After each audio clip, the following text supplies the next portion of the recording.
سر یہ میرے خیال میں آئندہ ایک دو روز میں کچھ چیزیں واضح ہو جائیں گی، کچھ ضمانتوں کا عمل، کچھ باہر جانے کا عمل شاید ان لوگوں کو ری تھنک کرنے پہ مجبور کر دیں یا اس کی راہ ہموار کر دے اس سیکنڈ تھاٹ کی، اسی لیے انہوں نے اپنی آپشن ابھی تک اوپن رکھی ہوئی ہے۔ ایک اور سوال آپ سے پوچھ لوں،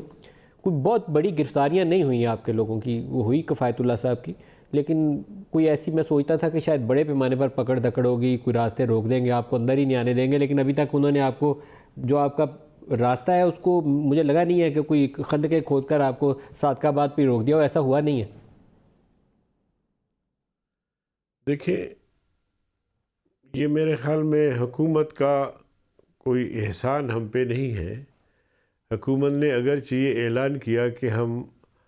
جلسے کو نہیں روکتے، آزادی مارچ کو نہیں روکتے، آئین ان کو حق دیتا ہے، لیکن عدالت نے فیصلہ دیا کہ جمعیت علماء اسلام کو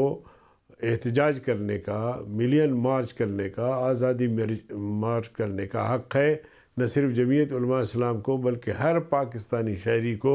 اپنے حقوق کے لیے آواز بلند کرنے کا حق ہے۔ تو لہٰذا اس حق کو حکومت سلب نہیں کر سکتی۔ جب حکومت نے دیکھا کہ عدالت کا فیصلہ آ گیا ہے تو حکومت نے بھی ہتھیار ڈال دیے اور انہوں نے اعلان کیا کہ ہم راستہ نہیں روکیں گے، لیکن بچگانہ حرکت یہ کی کہ اس موقع پر انہوں نے مفتی کفایت اللہ کو گرفتار کیا،